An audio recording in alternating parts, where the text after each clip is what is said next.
Бірде патша өз тағында отырғанда, алыс бір елден келген жолаушы оның тағының айналасына жолақ сызып, алыстау барып үнсіз тұрады. Патша мұның не екенін түсінбеді. Жақындарын шақырып еді, олар да ештеңені түсіндіре алмады. Патша үшін өз елінде мұның не екенін білетін бір адамның табылмауы масқара еді. Егер бұл жұмбақты шешпесе, барлық данагөйлерін өлім жазасына кесетіні туралы қатаң жарлық шығарды. Бұл құпияны аша алатын данагөйді іздеген патшаның жақындары кездейсоқ бір үйге тап болды. Онда кіргенде қасында ешкім болмаса да, тербетіліп тұрған бесікті көрді. Олар басқа бөлмеге кірді. Онда да тербетілген бесік болды. Бірақ еш адам болған жоқ. Олар үйдің төбесіне көтерілді. Ол жерде жуылған бидай жайылған екен. Оның жанында жерге шаншылған қамыс, жел болмаса да тербетіліп, бидайды шоқып кетпеу үшін құстарды үркітіп тұрғанын көрді. Патшаның адамдары таң қалды. Олар төменгі бөлмеге түсіп, арнайы құрылғымен жұмыс істеп отырған тоқымашыны көрді. Бұл тоқымашы бір жіпті негізге, екіншісін үйректерге, ал үшіншісін тігін құрылғысының бір бөлшегі ремизкаға байлап қойыпты. Өзі тоқыма тоқып отырғанда жіптер жылжып, екі бесік пен үй төбесіндегі қамысты шайқап тұр екен. Міне, шебер деп осыны айт, данагөйден кем емес. Патшаның адамдары тігіншіге бір саяхатшының патша тағының айналасына жолақ сызғанын, онымен не айтқысы келгенін ешкімнің түсінбегенін айтады. Сарайға барып, осы құпияның сырын ашуды ұсынады.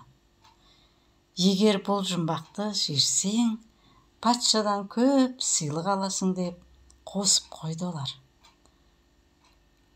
Тоқымашы ойланып, екі таяқ пен бір тауық алып, олармен бірге патшаға барды. Сарайға келіп кезбе саяхатшының алдына екі таяқты лақтырып жіберді. Мұны көрген кезбе саяхатшы қалтасынан бір уыс тары алып жерге септі. Тоқымашы тауықты қоя беріп еді, ол тарыны шоқып жей бастады. Осыдан кейін жолаушы аяқ киімін жылдам киіп тайып тұрды. Кезбе саяхатшы не айтқысы келді деп сұрады бәрі тоқымашыдан. Бұл кезбе адам өзінің патшасы келіп жерімізді қоршауға алатынын айтқысы келді. Біздің патша оған мойын сұнар ма екен, немесе әскер алып оған қарсы шығар ма екен деп соны білгісі келді. Оның алдына таяқшаларды тастағанын, бізбен салыстырғанда сендер әлі баласыңдар, үйлеріңде таяқшамен ойнаңдар, соғысуды ойға да алмаңдар дегенім. Саяхатшы әскерінің саны көп екенін көрсету үшін тары төкті. Мен тауықты жіберіп, бір жауынгеріміз-ақ олардың әскерінің күл талқанын шығаратынын түсіндірдім. Патша тоқымашыға үлкен құрмет көрсетіп, қымбат сыйлықтар тарту етті. Оны уәзір етіп тағайындағысы келген еді, бірақ тоқымашы келіспеді. Өз қызметі үшін ол аз ғана сый алды және қоштасар кезде: патшам, мен бір ғана нәрсені сұраймын. Уәзірлікке ақылды адамдарды таңдап ал. Бұдан былай тоқымашылар мен етікшілердің де адам екенін біліп жүр деді. Бір адамның өте жалқау ұлы болыпты. Оның ештеңе үйренгісі де, істегісі де келмейді екен. Сөйтіп ер жеткенше 5 сом да таба алмапты. Әкесі мүмкіндігінше оны асырап бағады. Уақыты келгенде қартайып, әлі құрып әбден шаршайды. Қарт төсек тартып жатып қалады да, әйелін шақырып, мен барлық мүлкімді бөтен біреуге беремін, ұлыма ештеңе қалдырмаймын. Ол жалқау, ештеңеге жарамсыз, өз бетінше ақша таба алмайды, дейді. Анасына бұл ауыр тиіп, ұлына жаны ашып, қалайша ол ақша таба алмайды депті. Күйеуі өз дегенінен қайтпайды. Ал қолынан келсе барсын, жұмыс істеп ақша тапсын, сонда мен оған барлық мүлкімді қалдырамын. Жақсы, дейді әйелі. Ол ұлына барып, қолына ақша беріп, былай деді. Кешке дейін бір жаққа кет, ал кешке келіп, мына ақшаны әкеңе бер де, мұны еңбектеніп өзім таптым деп айт. Ұлы солай жасайды. Кешке келіп, анасы берген ақшаны әкеліп, әке осы ақшаны табу үшін әбден шаршадым деп ақшаны әкесіне ұстатады. Әкесі ақшаны алып иіскеп, оны отқа лақтырады. Мұны сен тапқан жоқсың, дейді әкесі ұлына ашуланып. Ұлы күліп кетіп қалады.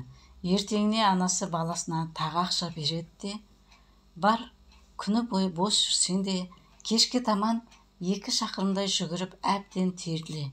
Содан әкеңе кіріп, мына ақшаны мен маңдай теріммен таптым деп айт, дейді. Ұлы анасы айтқандай жасайды. Ол кешке жүгіріп, шаршап, терлеп, әкесіне келіп, көрдіңіз бе әке, мына ақшаны мен терлеп, тепшіп, өз еңбегімен таптым, дейді. Әкесі ақшаны алып иіскеп, оны тағы да отқа тастайды. Мені алдай алмайсың, ұлым, дейді. Мына ақшаны тапқан сен емессің. Бұған ұлы еш қиналған жоқ. Ол тағы да күлді де кетіп қалды. Анасы ұлына, көрдің бе ұлым, біз әкеңді алдай алмаймыз. Амал жоқ, енді саған жұмыс істеуге тура келеді, дейді. Жұмыс істеп көр, күніне кемінде 3 рет 5 сомнан тапсаң, аптасына біраз ақша жиналады. Оны әкеңе әкелсең, сонда ғана ол сенеді, дейді. Ұлы анасын тыңдап жұмысқа шығады. Шынымен де 1 апта бойы жұмыс істейді. Қолынан келгенше тырысып, біреуге бір нәрсе істеп берді, екіншісінің бір затын тасып берді. Осылайша біраз ақша жинап, оны әкесіне әкелді. Жоқ, балам, мұны да сен тапқан жоқсың, деп қария бұл ақшаны да иіскеп отқа тастайды. Ұлы бұған шыдай алмай, пешке тұра ұмтылып, жалаңаш қолымен ақшасын оттан суырып алып әкесіне. Есіңізден адастыңыз ба, әке? Осы ақшаны табу үшін 1 апта бойы белімді жазбай жұмыс істедім. Ал сіз оны отқа тастайсыз, деп айғай салды.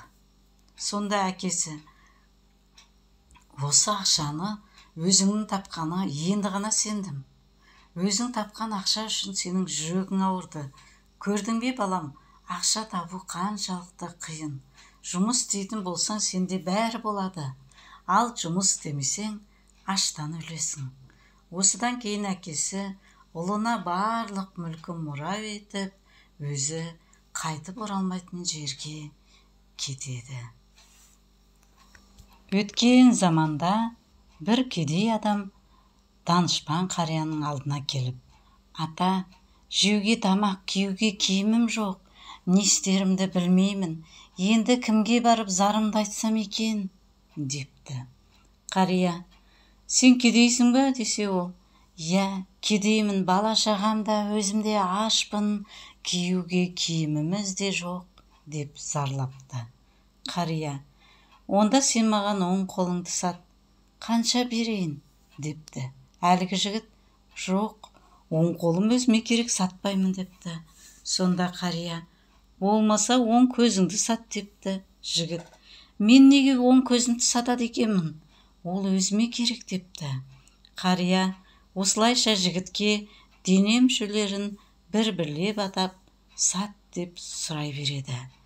Барлық мүшең сау екен, және өзіңе керек екен, онда неге тұрмысым жаман деп зарланасың? Адамның денсаулығы зор байлығы, Дені саудың жаны сау деп бекер айтылмаған. Дені сау адам барлық шаруаны атқара алады. Еңбекпен өткен күнде несібелі берекелі болады деп ақыл айтқан екен.